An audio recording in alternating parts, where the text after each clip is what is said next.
Everyone, it's Christian Fuchs here. I would like to say a big thank you to our fans and keep having our back for the upcoming Premier League season as well as the Europa League. Keep watching Leicester Fan TV. They have the latest news and they keep you up to date on leicesterfantv.com. So stay tuned and thanks for your support. Good evening, welcome to Leicester Fan TV. My name is Phil. We've got a bit of a special one for you tonight. We've got Ped from Toffee TV. We'll be looking forward to the trip to Goodison Park on Wednesday. Get your views in, get your comments in. What would you like to talk about today? What would you like to ask Ped all about Everton in tonight's Fan Zone show?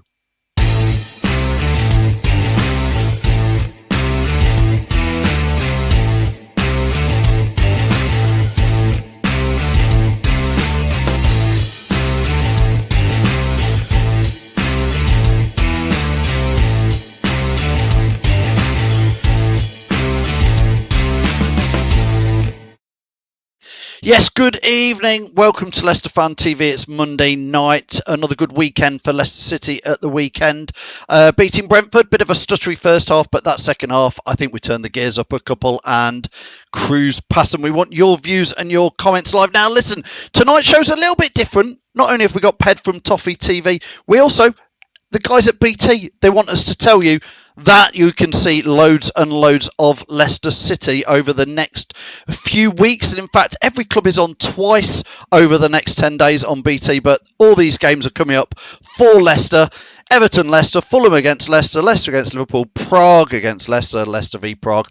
All those games are coming up on BT Sports. Yes, of course I'm plugging them, but they are giving us some money, which we are going to be donating to our chosen charity, which, as you guys all know, is Memphis. So thanks to BT. Thanks for that. That's going to go straight to Memphis and add on to what Locks and Tom, 300 quid they raised yesterday for Memphis. So well done to them. Let's get a few comments in before I add Ped into this.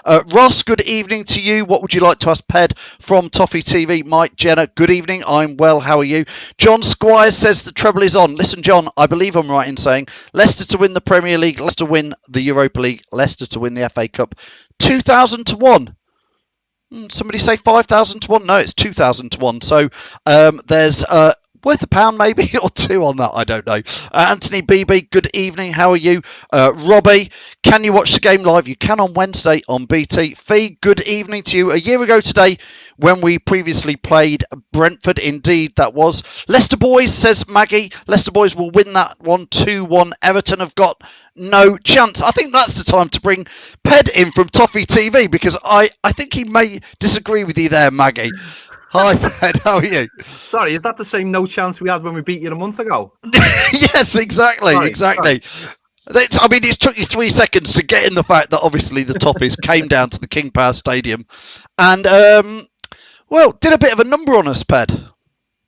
Yeah, well, listen, we're a decent side.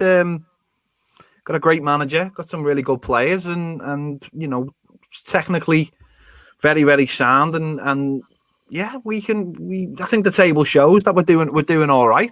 Not as good as you guys at the moment, but we're certainly doing all right.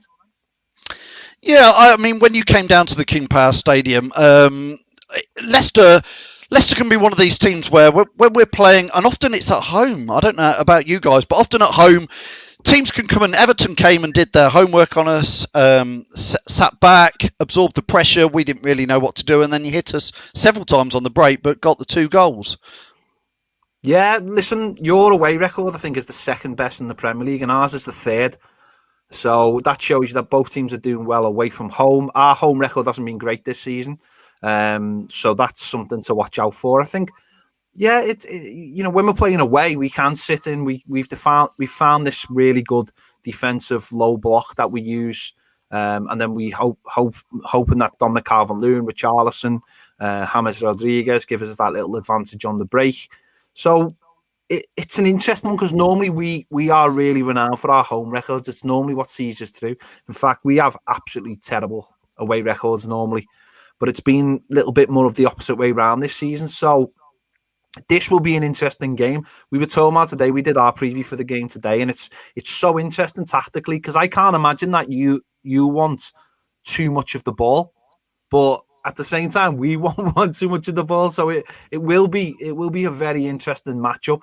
And maybe, you know, the little bit of those little fine edges aren't. You've got James Maddison in great form. We've got players like James Rodriguez, who for me is one of the best players in the Premier League, bar none. But you've still got to have the people at the end of the chances that he creates, and we've been very fortunate this season because Dominic Calvert-Lewin has done that. But you're asking a lot of 2 or 3 players, so we'll see what happens on Wednesday. We've got a couple of questions coming in live, Ped, and I think it's obviously. You, like us, probably think, there's this slim chance of maybe going for the Premier League title. Who knows? It is open. But Alan says here, Everton are perhaps our biggest rivals to nick that 4th Champions League place. That's probably a realistic high-level ambition for both clubs, isn't it? Yeah, it's certainly not something we were thinking of before the season because we're a work in progress. And when you've got teams like Spurs and you've got teams like obviously Chelsea today changing their manager, you know the top 4 is unrealistic when you haven't even had Europe for a few years. You were very unlucky last season. Really unfortunate to miss out on the last day of the season. There's a lot of good sides in the Premier League, a lot of teams that can compete, but we're just looking for Europe. We want to get back in Europe. We want those fun days out, going to those far-flung places you get to go to in the Europa League.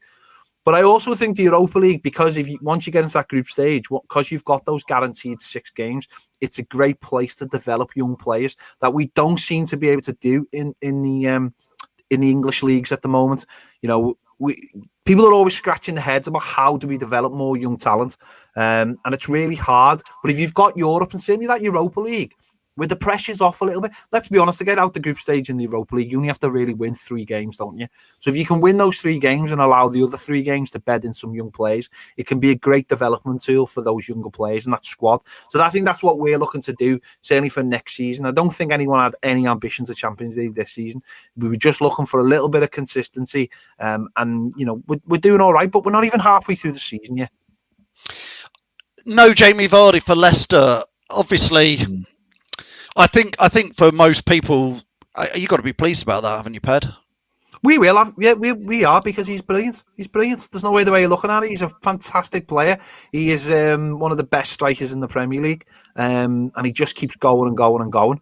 And any game that you face a team that they don't have the best players, you've got to be thankful for. So, I'm not looking at that thinking, well, that means it's a shoe-in for Everton. You've got other really good players, and as I said before, someone like Maddison's really been stepping up recently, and you've got a really good team ethic at Leicester, I think. So it makes it a bit easier for our defenders on the night. But we haven't got the core, and we haven't got Allen in our midfield, and that means that we don't really have combative players in the midfield then, which means you should be allowed to create more chances, and you've got quality players to put them away. So I think that balances it out a little bit. I know a lot of people say, yeah, but it's Jamie Vardy, but I do think you've got some good players so you can just go in and take his place. Calvert-Lewin, obviously, I think he's got 14 odd goals for you this season. Talk us through why. I mean, he looks like he's going to could be your Everton sort of best striker in quite a long time. Don't want to put too much pressure on him, but he does look like he's got a quite good all-round game, Ped. Yeah, we've been looking for a replacement for Romelu Lukaku for some time, and that's a lot harder than it. But it just sounds hard. It's not an easy thing to do. Romelu Lukaku is one of the best strikers in the world, and we never replaced him. And we've tried different things, but while we've been trying different things, Dominic Calvert-Lewin has just always been there in the background, just plugging away, just working harder and harder and harder. And last season, he just started to get the rub of the green. And when Duncan Ferguson got a few games in charge before Carlo Ancelotti, Duncan Ferguson really said, "You're my man," put his arm around him, said, "You're my man, and we're going to start playing to help you." And Carlo just continued that. And what he's done is he's just developed his all-round game. He's become a bit of a poacher now. He's simplified his game. He just stays in the middle of the goalpost, basically. He doesn't go running all over the pitch. He leaves that to other people. His energy is all focused on scoring goals.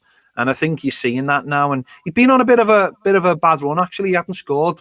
He scored last night, obviously, but he hadn't scored before that since the 5th of December. And curiously, we'd won most of the games anyway, but he hadn't scored, and then he picked up a bit of an injury. So come back last night, got a goal, and hopefully that's him back going again. And he's already matched his best run of goals in a season, and we're only halfway through it. So he looks more confident as well. You know, when you look at a player and you think he completely believes in himself. Physically, he's developed really well. And when you watch him play for England as well, you know, he scored a goal in his first game and then he got a penalty, I think, against Wales or Ireland, one of those games. And the way he just smashed it into the top corner, you think this lad is got all that confidence in the world. So hopefully that continues. He really is our driving force at the moment to put the ball in the back of the net. Alan says here, he says, I've never heard a Scouser speak so much sense. And this sort of follows on. Andy Medder says, you need to shut up those noisy neighbours of yours. It must be, do you feel like you've got a chance to finish higher than Liverpool this season? Listen, there's no shutting them up. I've been on this air for 42 years, and it doesn't matter where they are, what they do. There's no shutting them up. They just consistently think they're better than everyone else. It's just that for a little bit of a period of time, they were. I've got a mate who's a Liverpool fan. I've got several, and I just thought, if they win it, it's just you've got that for the next 10 years because it's been 30 years of bliss not having it. Funny enough, I've got no Liverpool mates, so that makes it a lot easier for me. I distanced myself a long time ago from them. I can't really. There's just a delusional sense to all of them, and then when things are bad like they are at the moment, there's no rationale either. There's no like, oh lads, you know, we got loads of injuries and everything. But I don't think we can finish above them as we speak because there's no evidence to suggest it. They're in a bad run. They've lost some key players, and it's just about us plugging away. I think the best thing to do is not focus on them and just focus on ourselves. I think for far too many years we've had this weird fixation of just not hoping that we do well in the league, but just hoping that they do bad in the league. And you know what? They won the European Cup and they've won the league, and it isn't as bad as I thought it was going to be. I thought it was going to be like, you know, all the biblical plagues coming at once, and it hasn't been. It's been all right. I can hold my head up quite high in the city because because most of them don't live here, but so it's I heard that one because we share a studio with Redmen TV, and to be fair, it's all right. They're like quite happy they've won it, and that's fine. And they deserve to win it last season. And yeah, I just want to see a good Everton side. I'm not really too worried about them at the moment. Because when they had Brendan Rodgers, we finished above them twice, but we finished seventh and they finished eighth. And what is there to doubt about? The only time you really should be worried about finishing above a team is if you finish first and they finish second. Really, so I'm just quite happy with things the way they're going at the moment for Everton, so that keeps me going. Ross, and I did want to talk to you a little bit about Jordan Pickford in goal, obviously, for you guys. You watch him week in, week out. Obviously, we see him when we watch a bit of Everton and when we watch him play for England. What's your honest take on him? Because obviously we have Kasper Schmeichel, and you know generally we're really happy with. He's just made 400 appearances for us. But Jordan Pickford, there's times I watch him and I think this guy's the real deal, and others I'm not so sure. What is it like from an Everton's point of view? Well, listen, he's 26. I'm not sure how old was Kasper Schmeichel when you bought him. Around the same age. He must have been slightly around that 25, 26. Yeah. So his best is to come, maybe. Listen, I think Jordan Pickford likes to, or certainly has liked to, play up to the camera a little bit. I think he's been caught out many a time by not focusing on the game, and I think what's happened actually in the last 6 months, certainly since it's less than 6 months, but certainly since the Virgil van Dijk incidents, which obviously the media just can't stop talking about. I think that's focused them to go away and have a little bit of thought about his all-round game and what he wants to be. We brought in a really decent backup goalkeeper in Robin Olsen from Roma, and he started playing games as well. The manager dropped him in a couple of times for Premier League games and put him in the cup games. And I think for the first time, he has someone who's pushing him at Everton. I think he's got people pushing him for the England place. And I think with the Virgil van Dijk situation, I think he's starting to realise now that if he doesn't play well at Everton, then where does he go? He certainly won't be playing for England. So I think just in recent times, I think he started focusing a lot more on football now. And because there'd be times, I remember when we went up to Newcastle, and obviously he's a Sunderland lad, we went up to Newcastle, and we were winning 2-0. And he started making fun of like Newcastle fans, like they were having a go at him. So he's giving it back. And guess what? We got beat 3-2. And he walks off the pitch, and he made a mistake for one of the goals, and he walks off the pitch looking like an absolute idiot. But he does this thing where it's all like walks off like with this sort of swagger, like, oh, don't worry about it. And we've seen him do that a few times where he's trying to be all dead clever, and then he makes a mistake and he just looks stupid.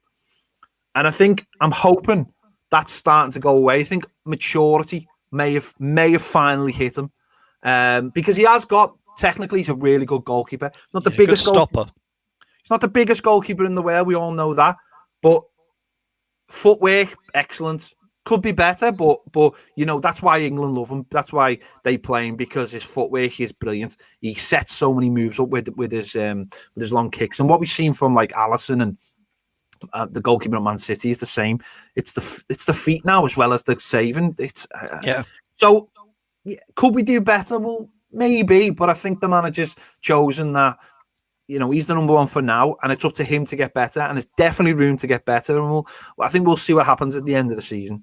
I wonder if being the England keeper makes you a bit of a target for all this. It seems like the last maybe 5 or 10 years, Rob Green, Hart, these England keepers seem to get picked on a little bit, as though any mistake, it gets back page news, and I think that's a lot. They've obviously got the likes of Schiltz and the past greats, Ray Clemence's and all that to live up to. I don't know if Pickford suffers from that a bit. Well, let's be honest. Would anyone care if he made these mistakes if he wasn't playing for England? Would anyone care? No, that's what I mean. I think it adds focus on him. Yeah, no one would care. No one would care if he made mistakes. No one would care if it wasn't a Liverpool player when, with the Virgil van Dijk situation. No one would care. We see there was an incident, there was I think the Villa keeper last year did one, and the lad he did it on is still out. He's been out for over a year. No one's cares. Well, it's because he is the England manager, gets all the attention on him. Yeah. So there's a lot of hype. It happens to every England player. The English press love dragging England players down. They love the drama. It gives them something to write about. And to be fair to Jordan Pickford, though, he's brought a lot of it on himself. We've seen him do daft things on and off the pitch. So it's about him just growing up. And I think now, I think he's 26. Now is the time to grow up. He's got a decent contract at Everton. Seems happy. He's the manager's number one, and he's. The manager's Carlo Ancelotti. If you're his number one, then it's about time you lived up to that, I think. Sportser, who's watching on YouTube, says the midfield battle will be key on Wednesday. Both sides got very good midfielders, going to be very tight. Paddy, are you a little bit light in midfield for Wednesday? Have you got injuries, or somebody else to put in? Talk us through it. Yeah, out. He's our up and down player. He's our box to box midfielder. We've got no Alan. We've been missing him since. He's been a good player, Alan, has for you. He got injured against you, so he was good. Yeah, he was a good player. He's a good player. He's back. I think he's back the week after next. So that leaves Gylfi Sigurdsson, Andre Gomez, and Tom Davis, and there's no real energy. Those three players, they're all decent Premier League players, but there's no energy. And I think that's the big thing we'll be missing. It's that player who can get back, put a foot in, and then get up the pitch, and maybe we'll be on the edge of the box if something drops. And that's what we're missing with Alan and Decore. So they've done well recently, those three players, as individuals in the mix. But put back together, it does worry me, and it does worry other Evertonians. So it'll be interesting. It is only for one game. Decore will be back Saturday for us against Newcastle. He's suspended. So that's a positive that it's just one game. So that'll be an interesting part of the game. But that's where I think we'll want you to have more of the ball, so we can almost stop you on the edge of the box and then try and hit you on the break. Ped, who do you fear from Leicester maybe on Wednesday causing you some issues? Maddison, I think he's in great form. Iheanacho always seems to score against us.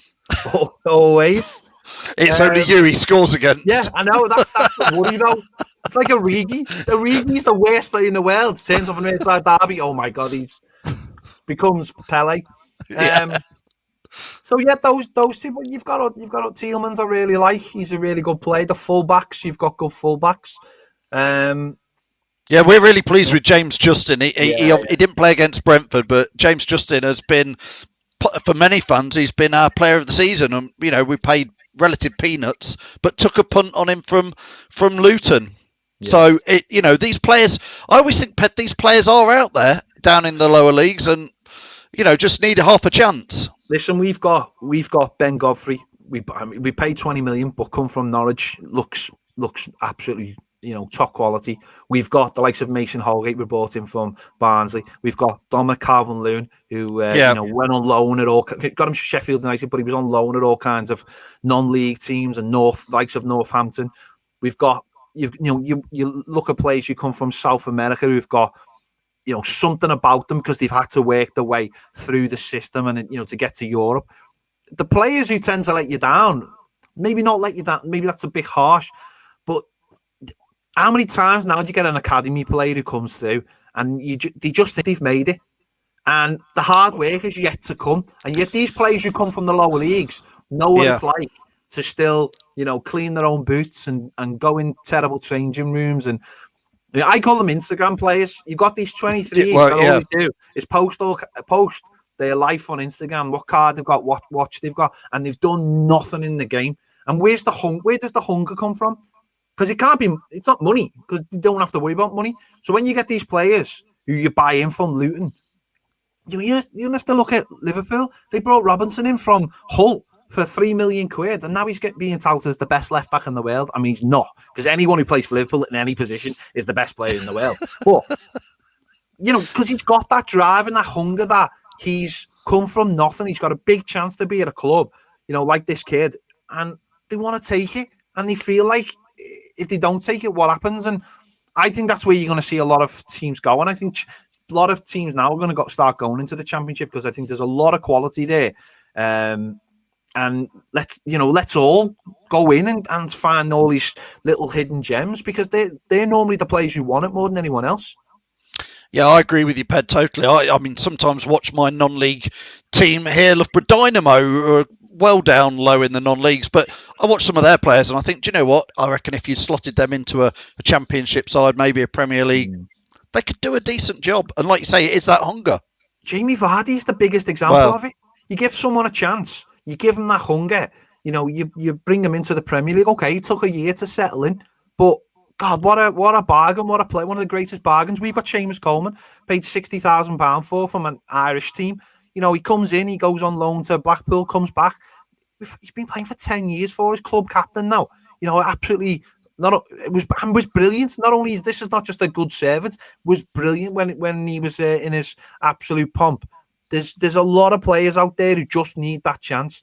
And while clubs for a long time have been looking at, all the players who, everyone who plays in Europe seems to have this kind of shine to them because they play in Europe. But let's be honest, because they were a lot cheaper as well. It's because the teams in the Championship overinflated the prices of their players. Let's be honest. That might come down now because of, whether you like it or not, because we're not in the EU, everyone's sort of treated the same now. So maybe if we can get that conveyor belt of players coming from the Championship and League 1 and 2 back going, then those prices might come down. Because listen, I remember when Crewe used to sell a player every summer to a Premier League team for £2-3 million.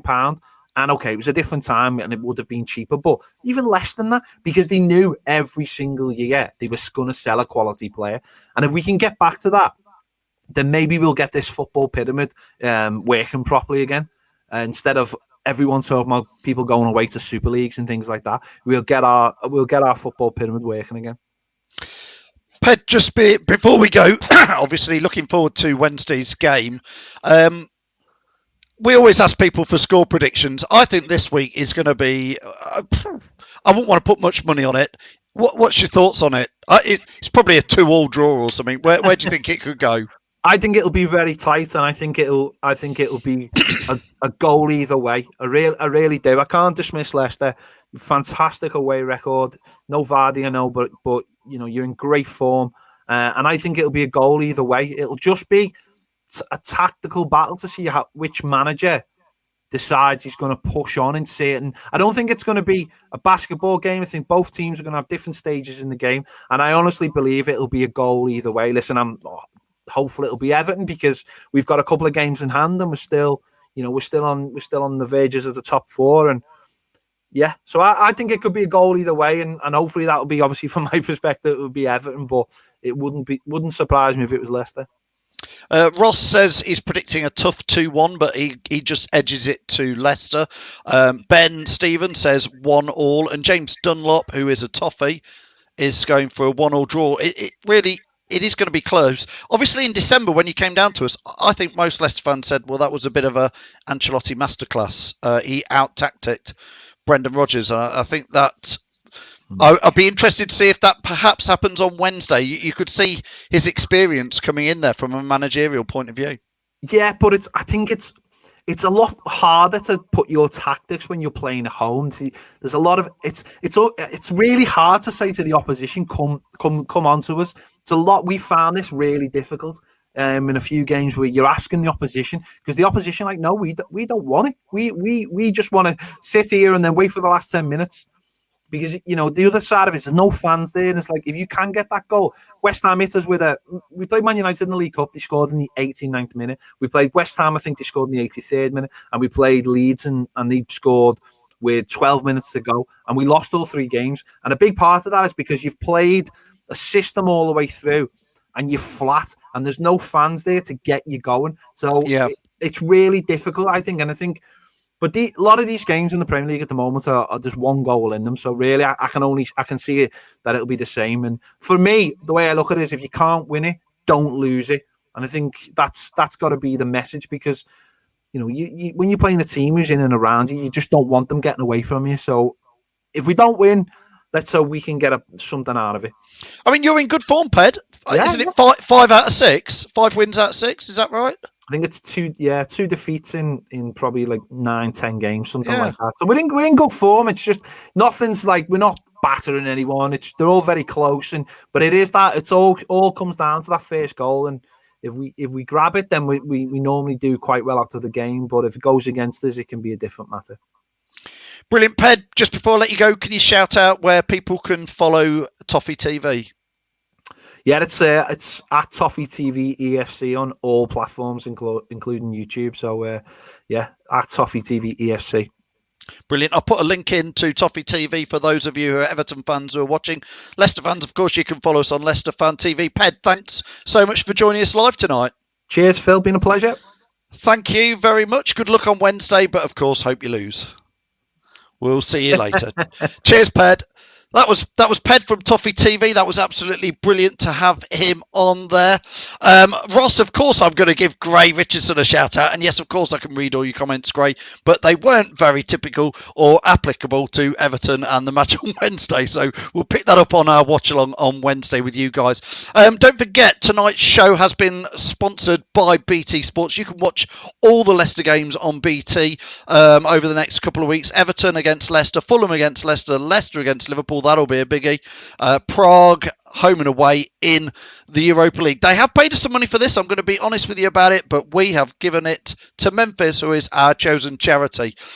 Following on from Locke's and Tom's sterling work yesterday in the watch along, I think they raised over 300 quid. So we'll be topping that up today, which will take it close to the £500 mark. So that's all good going to Memphis, which, of course, if you don't know about Memphis UK, it's a Leicester-based charity. They help kids in Leicestershire. Go and check them out. Go and support them. Follow them on social media as well. Okay. So from me, Phil, Leicester Fan TV, thanks so much for watching tonight's Fan Zone show. We are live on Wednesday night with our watch along. Yep. Come and enjoy the fun. Watch the game on BT, but have us on your phones or whatever and enjoy the banter with Locks, Tom, myself, Jack, Jamie, Josh, whoever comes on the show. Come and join us and have some fun. So we'll see you on Wednesday night. Cheers, everybody.